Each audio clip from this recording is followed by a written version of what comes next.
நா. பார்த்தசாரதி அவர்களின் வெற்றி முழக்கம். அத்தியாயம் 54. சேனாபதி பதவி. சேனாபதி மகனுடன் ஆருணியால் அனுப்பப்பட்ட சகுனி கௌசிகன் முதலிய நால்வரும் வருடகாரனை சந்திப்பதற்காக அவன் இருப்பிடம் வந்து சேர்ந்தனர்.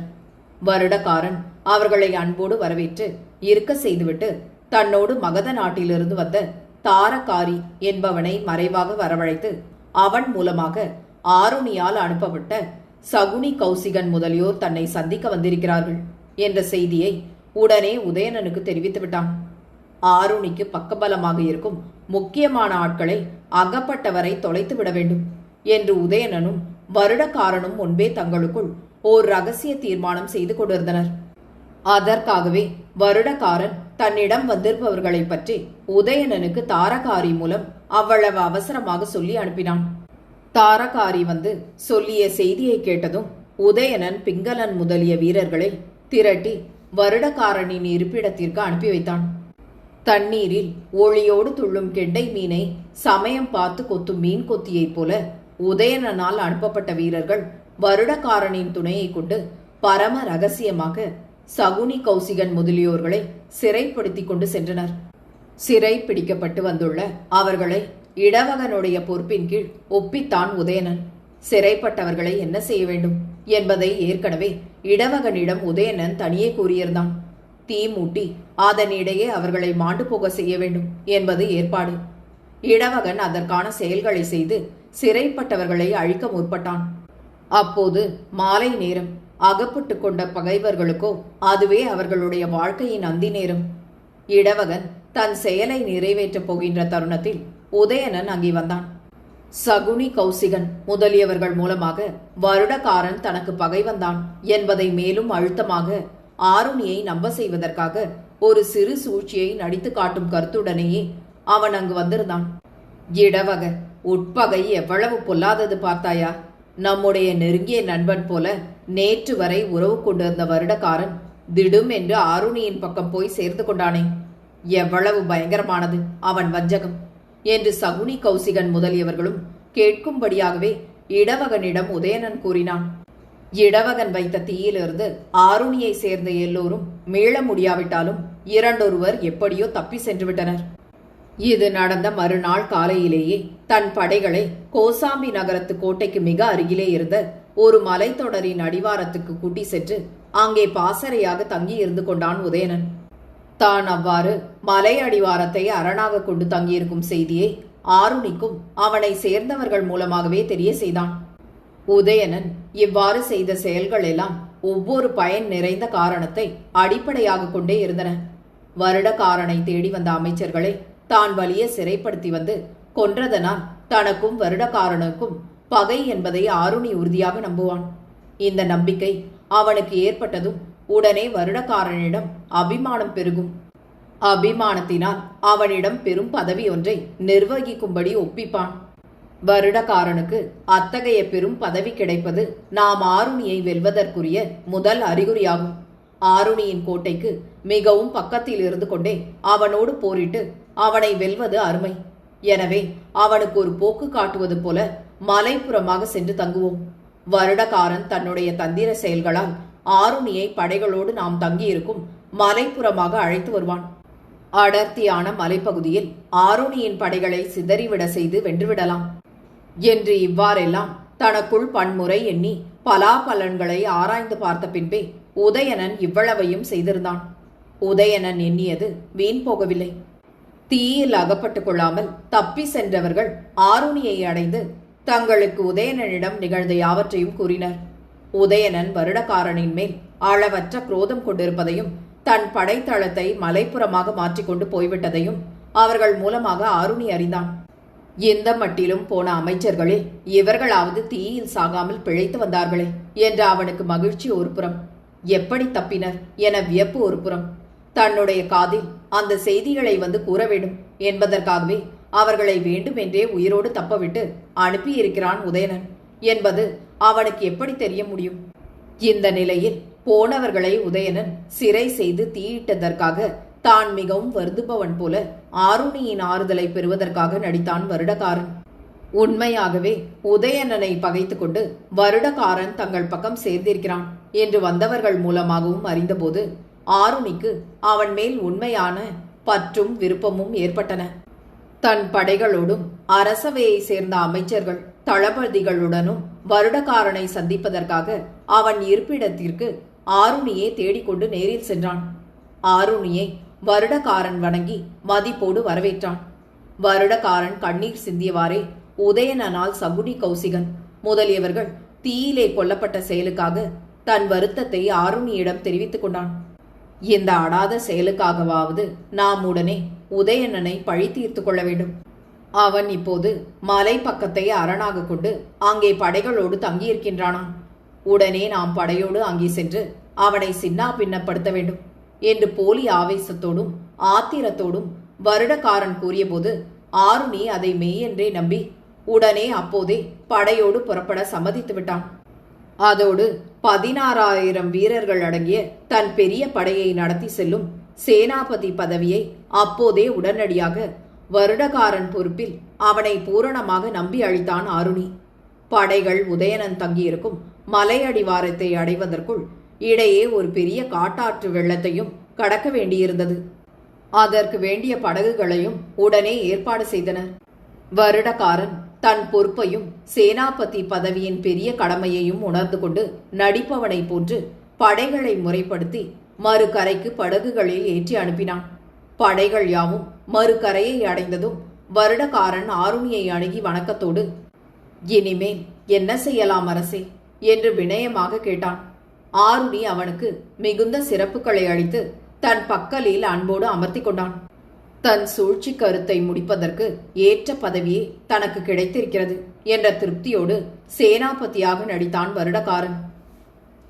நா. பார்த்தசாரதி அவர்களின் வெற்றி முழக்கம் அத்தியாயம் 55 படை செலவு. வருடகாரனின் தலைமையில் ஆருணி அரசனின் படைகள் படகுகள் மூலமாக வெள்ளத்தை கடந்து மறுகரையில் சேர்ந்த பின்பு சென்ற இடம் வஞ்சகாந்தை காந்தவதி என்னும் 2 நதிகள் ஒன்று கூடும் சங்கம முகம். 2 நதிகளும் சங்கமமாகும் அந்த இடத்திற்கப்பால் அடர்ந்த பெருங்காடு பறந்து இருந்தது. அந்த காட்டில் ஆருணிக்கு வேண்டிய வேடர்கள் பலர் இருந்தனர். ஆற்றுக்கு மறுகரையில் வருடகாரனும் ஆருணியும் அமர்ந்து கொண்டிருந்த போது அந்த காட்டு வேடர்கள் யாவரும் தங்கள் தங்கள் தலைவர்களின் கீழ் அணிவகுத்து வந்த ஆருணியின் படைகளோடு ஒன்று சேர்ந்து கொண்டனர். படையின் வன்மை வேடர்களால் பெருகுவது கண்டு ஆருணி மகிழ்ந்தான். தங்கள் சூழ்ச்சி தரைமட்டமாகி விடுமோ என்று வருடகாரன் உள்ளூர தயங்கினான். இவர்கள் இவ்வாறு படையுடனே தங்கியிருந்த வஞ்சகாந்தை காந்தவதி நதிகளின் சங்கமத்துக்கு அப்பால் சிறு தொலைவிலே தவதி சயந்தம் என்ற மலைத்தொடர் இருந்தது. இந்த மலைத்தொடரின் அடிவாரத்தை அரணாக கொண்டே உதயணனின் படை தங்கியிருந்தது. ஆருணியின் பக்கம் படை மிகுதியாகி வருவது கண்ட வருடகாரன், எவ்வாறேனும் சூழ்ச்சி புரிந்து இந்த படைகள் ஒன்றாக சென்று தாக்காமல் தனித்தனியே இவற்றை உடைத்துவிட வேண்டும் என்று தன் மனதிற்குள் கருதினான். பாஞ்சாளர் வேந்தே, மாரி காலத்தில் மேலும் மேலும் மழை பொழிந்து கொண்டிருக்கும் போது நீரை போக விடாமல் ஒரே குளத்தில் நிரப்பினால் குளம் தானே உடைந்து போகும்.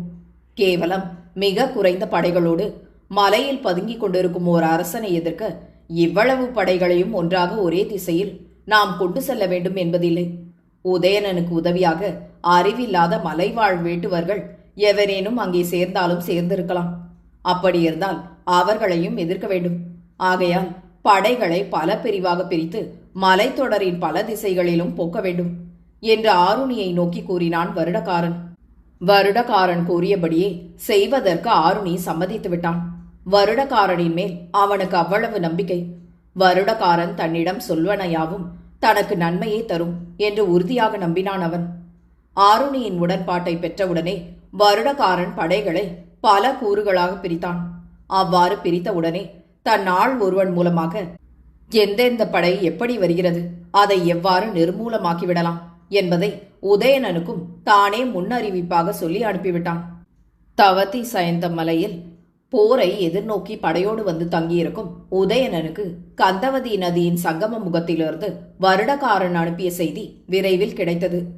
அதை அறிந்த உதயணன் தன் படைகளை அதற்கேற்றபடி அணிவகுத்து தனித்தனியே மலை இடுக்குகளிலே நிறுத்தி வைத்தான்.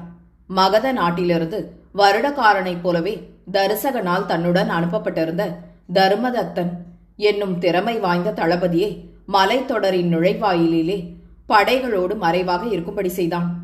அங்கங்கே மறைவான புதர்களிலே பகைவர்கள் அவர்கள் கண்ணுக்கு தெரியாமலே சூறையாடுவதற்காக பல வாட்பகை வீரர்கள் தொகையாக மறைத்து இருக்க செய்தான். வருடகாரன் என்ற பாகனால் தந்திரமாக துரத்தி கொண்டு வரப்படுகின்ற ஆருணி என்னும் மத யானையை பிடிப்பதற்குரிய எவ்வளவு ஏற்பாடுகளையும் உதயணன் முன்னேற்பாட்டுடனும் கவனத்துடனும் செய்து வைத்துக் கொண்டான். இங்கே இவ்வாறு இருக்க நதிக்கரையில் வருடகாரனின் விருப்பப்படி படைகளை தனித்தனி குழுவாக பிரிக்க சம்மதித்த ஆருணி மகிழ்ச்சியோடு அவன் கூறும் ஒவ்வொரு செயலுக்கும் ஒப்புதல் கொடுத்து கொண்டிருந்தான். கெடுமதி கண்ணுக்கு தெரியாது என்ற நிலையில் இருந்தான் அவன். படைகள் புறப்படுவதற்கு முன்னால் பல தீய நிமித்தங்கள் உண்டாயின. ஆருணியின் படையை சேர்ந்த மந்தரம் என்ற யானைக்கு மதம் பிடித்து அது தறிகெட்டு ஓடியது. படையினரை சேர்ந்த சில முரசங்கள் சில முறை அடித்ததுமே தோல் கிழிந்து கெட்டுப்போயின. கொடிகள் அடிக்கடி நிலை சாய்ந்து மண்ணில் விழுந்தன. ஓர் அரசன் தன் படைகளோடு போருக்கு புறப்படும் நேரத்தில் யானை தறிக்கெட்டு ஓடுவதும் வெற்றியை முழக்க வேண்டிய மங்களமான முரசங்கள் தோல் கிழிவதும் கம்பீரமாக வீசி பறக்க வேண்டிய கொடிகள் கால் இற்று தரையிலே சாய்வதும் எவ்வளவு அமங்கலமான நிகழ்ச்சிகள்! ஆனாலும் ஆருணி இவற்றை பொருட்படுத்தவும் இல்லை, இவற்றை கவனித்து மனத்தில் தவறாக கருதவும் இல்லை. வருடகாரன் பகிர்ந்த கோட்டை சிறிதும் மீறாமல் அவன் சொன்னபடி இயங்கும் பொம்மையாக அல்லவா இப்போது ஆருணி இருக்கிறான். ஆனால் ஆருணியின் அமைச்சனாகிய பூரண குண்டலன் என்பவன் இந்த தீய சகுனங்களையெல்லாம் கண்டு மனம் நடுங்கி, அரசே, இப்போது படையோடு புறப்படுவது நமக்கு நல்ல பயனை தரும் என்று தோன்றவில்லை. அமங்கலமான தீய நிமித்தங்கள் தொடர்ந்து ஏற்படுகின்றன என்று அறிவுரை கூறி பார்த்தான். இப்படியே நகரத்துக்கு திரும்பி சென்றுவிட்டு படையெடுப்பை ஒத்தி போடலாம் என்றும் அந்த அமைச்சனே மேலும் கூறினான். அதை கேட்டு ஆருணியும் கொஞ்சம் மனம் தளர்ந்து யோசிக்க ஆரம்பித்தான். வருடகாரனுக்கு உடனே ஒரு தந்திரமான எண்ணம் உண்டாயிற்று. அதனால் ஆருணியை படையெடுப்புக்கு சம்மதிக்க செய்ய முடியும் என்று அவன் எண்ணினான். ஆருணி படையெடுப்பை சட்டென்று நிறுத்திவிட்டால் அதுவரை உதயணனும் தானும் செய்திருந்த சூழ்ச்சிகள் எல்லாம் வீணாகிவிடுமோ என்ற பயம் வருடகாரனுக்கு. எனவே, அரசே, இந்த தீய நிமித்தங்களைக் கண்டு தங்கள் அமைச்சர் பூரண குண்டலர் தவறாக புரிந்து கொண்டு பயப்படுகிறார். இவை நமது பகையாளிகளின் அழிவை குறிக்குமே அன்றி நாம் கனவிலும் இவற்றால் நமக்கு அழிவு நெருங்குமென அஞ்ச வேண்டியதில்லை. அந்த தீய சகுனங்கள் உதயணனின் அழிவையே கூறுகின்றன என்று வருடகாரன் கூறினான். உடனே ஆருணி, ஆம் வருடகாரரே, நீர் கூறியபடிதான் இருக்க வேண்டும். அதுதான் சரி. நாம் இதற்கு சிறிதும் அஞ்ச வேண்டியதே இல்லை. நம் படை தாமதமின்றி புறப்படட்டும் என்று வருடகாரனுக்கு ஒப்பாக பேசினான். உடனே பூரண குண்டலன் மேலே பேசத் தோன்றாமல் வாய் ஒடுங்கி போனான். வருடகாரன் படைகளோடு புறப்பட்டான். ஆருணியும் தவத்தி சைந்த மலையில் தன் வாழ்வின் விதியை நிர்ணயித்துக் கொள்வதற்கோ என்னவோ நம்பிக்கையோடு விரைந்து படையோடு சென்றான். நா. பார்த்தசாரதி அவர்களின் வெற்றி முழக்கம். அத்தியாயம் 56. வெற்றி முழக்கம். கந்தவதி நதியின் சங்கம முகத்திலிருந்து புறப்பட்ட படை தவத்தி சைந்த மலையின் அடிவாரத்தை அடைவதற்கு மிகுந்த நேரமாகவில்லை. ஏற்கனவே வருடகாரன் மூலமாக படை வருகின்றது என்ற செய்தி உதயணனுக்கு தெரிவிக்கப்பட்டிருந்ததால் இரு தரப்பு படைகளும் சந்திப்பதற்கும் தாமதமாகவில்லை. உடனே போர் உக்கிரமாக தொடங்கிவிட்டது. தன் படைகள் மலையை நெருங்குவதற்குள்ளேயே எதிரி படைகள் தனித்தனியே எதிர்வந்து மலை இடுக்குகளிலிருந்தவாறே தாக்குதலை நடத்துவதைக் கண்டதும் ஆருணிக்கு ஒரே ஆச்சரியமாக போயிற்று. சொல்லி வைத்தாற்போல உதயணன் இவ்வளவு முன்னேற்பாடாக இருக்கிறானே, இவனுக்கு இது எவ்வாறு சாத்தியமாயிற்று என்பதே ஆருணியின் வியப்பிற்கு காரணம். எவ்வளவோ சூழ்ச்சிகள் செய்திருந்தும் இரண்டு தரப்பு படைகளும் அங்கங்கே கலந்து போர் செய்கின்ற அந்த நிலையில் முடிவு என்ன ஆகுமோ என்றும் சற்றே சிந்தனை செய்த உதயணன் தானே குதிரை மேல் ஆரோகணித்து வாளுடனே சமர்குதித்தான். அதை கண்ட ஆருணி அரசனும் காந்தாரகன், சாயன், சூரன், பரிசேனன் என்று தன்னை சேர்ந்த அரசர்கள் நால்வரோடு தானும் போரில் இறங்கினான். இரு தரப்பிலும் போரில் அழிவு சமமாகவே நிகழ்ந்து கொண்டிருந்தது.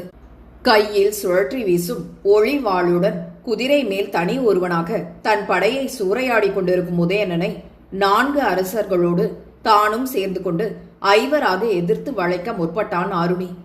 வேறு பல வீரர்களுக்கு தான் ஒருவனாகவே தாக்குதலுக்கு ஈடு கொடுத்து கொண்டிருந்த உதயணன் அதோடு இவர்கள் ஐவரும் தன்னை நெருங்குவதையும் சமாளிக்க முயன்றான். நல்ல வேளையாக அந்த சமயத்தில் உதயணனின் தம்பியராகிய கடக பிங்களர்கள் அவன் பக்கம் உதவிக்கு வந்து சேர்ந்தனர். கடக பிங்களர்களின் வாழ்வீச்சு காட்டாமல் ஆருணியை சேர்ந்த காந்தாரகன் என்ற அரசன் முதல் களப்பலியாக போரில் மாண்டு போனான். உடனே ஆருணிக்கு மிகுந்த சினம் உண்டுவிட்டது. ஆருணி பிறந்த நாளும் நட்சத்திரமும் அவன் பிறரை அழிக்கும் வல்லமையையே அவனுக்கு கொடுப்பவை. பிறரால் அவன் ஒரு நாளும் அழியமாட்டான், அழிக்கவும் முடியாது என்று ஆருணி தன்னை பற்றி தானே வன்சினம் கூறிவிட்டு ஆத்திரத்தோடு உதயணனை நெருங்கினான். ஆருணி வன்சினம் கூறிக்கொண்டே தன் பக்கம் நெருங்குவதைக் கண்டதும் அதுவரை போர் முறை மீறாமல் அமைதியாக போரிட்டுக் கொண்டிருந்த உதயணனுக்கு மிகுந்த கோபம் உண்டாகிவிட்டது.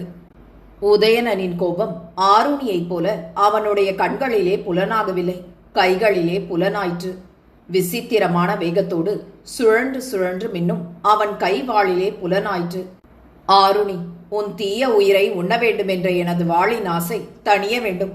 அந்த ஆசையை நிறைவேற்றாமல் என் வாளை நான் ஏமாற்ற மாட்டேன் என்று சிரித்துக்கொண்டே கூறினான் உதயணன். உதயணன் இவ்வாறு கூறியதை கேட்ட ஆருணி அதுவரை வேலாலும் ஈட்டியாலும் செய்து கொண்டிருந்த தன் போர் முறைகளை நிறுத்தி கொண்டு உதயணனை போல் ஒரு கையில் வாளும் மற்றொரு கையில் கேடயமும் தாங்கி நேருக்கு நேர் உதயணனை எதிர்ப்பதற்காக தன் யானையை முன்னே செலுத்தினான். உதயணனும் வாளை வீசி சுழற்றியவாறே ஆருணியின் யானைக்கருகே தன் குதிரையை செலுத்தினான். பேரரசர்களாகிய இருவர் வாளும் மோதலாயின. இந்த சந்தர்ப்பத்தில் மாற்ற அரசனாகிய பெருவேந்தன் ஒருவனை கொல்லும் வீர பெருமையை அடியேனுக்கு கொடுங்கள் பிரபு, அதை நான் செய்கிறேன் என்று கூறிக்கொண்டே தர்மதத்தன் உதயணன் பக்கம் வந்து சேர்ந்து கொண்டான். சிறிது நேர போரிலேயே ஆருணி தளர்ந்து சோர்ந்து விட்டான். அதை அவன் துரதிருஷ்டம் என்றுதான் கூற வேண்டும். அவன் ஏறியிருந்த யானையும் அவன் வசப்படாமல் தட்டுக்கெட்டு விலகி போக ஆரம்பித்து விட்டது. அந்த நேரத்தில் தர்மதத்தனுடைய கூரிய வாள் ஆருணியின் மார்பை பிளந்தது. ஆருணி விண்ணுலகு அடைந்தான். வன்சினத்தோடு போரில் இறங்கிய அவன் நீண்ட நேர கடினமான போரை கூட செய்யவில்லை, செய்யவும் முடியவில்லை. விதி அவனை அதற்குள் அழித்துவிட்டது. ஆருணியின் மரணத்திற்கு பின் மிக குறுகிய நேரத்து போரிலேயே வெற்றி உதயணனை வந்து அடைந்துவிட்டது. வருடகாரனின் சூழ்ச்சி மிகுந்த உதவிகள்தான் இவ்வளவிற்கும் காரணம். ஆனால் ஆருணிக்கு அவன் சாகும் வரை வருடகாரன் உதயணனுக்கு எதிராக நடித்து தன் பக்கம் இருந்தது ஒரு சூழ்ச்சி நாடகம் என்ற ரகசியம் தெரியவே தெரியாது. உதயணன் வெற்றி அடைந்ததை கோசாம்பி நகரம் எங்கும் அறிவிப்பதற்காக யானை மேல் ஒரு வீரனை பெரிய முரசு ஒன்றுடனே அமர்த்தி எல்லா இடங்களிலும் அந்த மங்கள செய்தியை வெற்றி முழக்கம் செய்து வருமாறு அனுப்பினர் நண்பர். முரசு நகரம் எங்கும் வெற்றி முழக்கம் செய்யலாயிற்று. வருடகாரன், தர்மதத்தன், தாராகாரி, இடவகன் எல்லோரும் உதயணனோடு வந்து ஒன்று சேர்ந்த பின் ஆருணி தங்கள் பகைவனானாலும் அவனுக்கு செய்ய வேண்டிய ஈமக்கடன்களை முறையாக செய்துவிட வேண்டும் என்று அவன் கூறினான். நண்பர்கள் அதற்கு இசையவே ஆருணியின் சடலத்தை ஈமக்கடன்கள் இயற்றி அடக்கம் செய்வதற்கு ஏற்பாடு செய்யப்பட்டு முடிந்தது. ஆருணி முறைப்படி செய்யப்பட வேண்டிய ஈமக்கடன்களை செய்ய பெற்றான். அழிந்தது போக எஞ்சிய ஆருணியின் படைகளை தன் வசத்தினனாக ஆக்கிக் கொண்டு உதயணன் முதலியவர்களை பின்னால் வருமாறு கூறிவிட்டு கோசாம்பி நகரத்து கோட்டை வாசலை திறப்பதற்காக முன்னால் சென்றான் வருடகாரன். ஆனால் கோட்டைக்குள்ளே இருந்தவர்கள் உட்புறமாக கதவை அடைத்து தாழிட்டுக் கொண்டு திறக்க மறுத்துவிட்டனர். மக்களே, நீங்கள் அஞ்ச வேண்டாம். உங்கள் பழைய அரசனாகிய உதயணன் ஆருணியை வென்று கோசாம்பி நகரத்தை கைப்பற்றி கொண்டான்.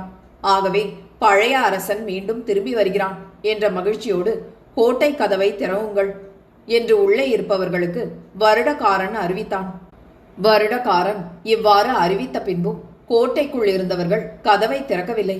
உதயணன் வெற்றி அடைந்து விட்டான், கதவை திறவுங்கள் என்று கூறுபவன் உதயணனுக்கு பகைவனாக மாறிய வருடகாரன் அல்லவா? இவனை நம்பி நாம் எவ்வாறு கதவை திறக்கலாம்? என்ன சூழ்ச்சி நடக்குமோ என்று அவர்கள் அஞ்சினர். இதற்குள் உதயணன், இடவகன் முதலியவர்களும் அங்கே கோட்டை வாசலுக்கு வந்து சேர்ந்தனர். எல்லோரும் கதவு திறப்பதற்காக காத்து கொண்டிருந்த அந்த சந்தர்ப்பத்தில் இது நிகழ்ந்தது. உதயணன் வந்திருக்கிறான் என்பதற்கு அடையாளமாக அவனுடைய ராசமுத்திரையை உள்ளே அனுப்பித்தால் கதவை நாங்கள் உடனே திறந்து விடுகிறோம் என்று உள்ளே இருந்தவர்கள் கூறி அனுப்பினார்கள். உதயணன் இதை கேட்ட உடனே இடவகனை பார்த்து, இடவக, கோசாம்பி நகரத்து மக்கள் உன்னை நன்கு அறிவார்கள். நீ இருக்கிறதாக செய்தி சொல்லி அனுப்பு. கதவு உடனே திறக்கப்படலாம் என்று கூறினான். இதை கேட்ட இடவகன் உதயணனின் ராச முத்திரையோடு கூடிய கொடி முதலிய சின்னங்களை கையில் ஏந்தி கொண்டு கோட்டை மதில் சுவரில் ஏறி நின்றான். இடவகனை உதயணனின் சின்னங்களோடு மதில் மேலே கண்டதும் கோசாம்பி நகரத்து மக்கள் மகிழ்ச்சி அடைந்து வெற்றி ஆரவாரத்தோடு கோட்டை கதவை திறந்தனர். உதயணனையும் வீரர்களையும் கோசாம்பி நகர மக்கள் முகமலர்ச்சியோடு விரும்பி வரவேற்றுக் கொண்டிருக்கும் போது ஆருணியை சேர்ந்தவனாகிய கும்பன் என்னும் சூழ்ச்சிக்காரன் அங்கங்கே மக்கள் மனங்களை மாற்ற முயன்று கொண்டிருந்தான். உடனே இது தெரிந்த உதயணன் வீரர் ஓடி சென்று, உன் போன்றவர்கள் வேறு யாரேனும் இந்த நகரத்தில் இருந்தால் அவர்களுக்கும் இந்த கதிதான் என்று கூறி அவனை பிடித்து கொலை செய்தனர். உதயணன் பழையபடி கோசாம்பி நகரத்து ஆட்சியை மேற்கொண்டதும் அச்செய்தி நாடெங்கும் பிரகடனம் செய்யப்பட்டது. நாடு திருப்தியுற்றது. உதயணன் வெற்றியில் தங்கள் மனத்தின் வெற்றியை கண்டனர் மக்கள். இந்த நாவலை உங்களுக்காக வாசித்தது நிமா மனோ. கேட்டு மகிழ்ந்து விரும்பி பகிர்ந்து பதிவு செய்யுங்கள். நன்றி.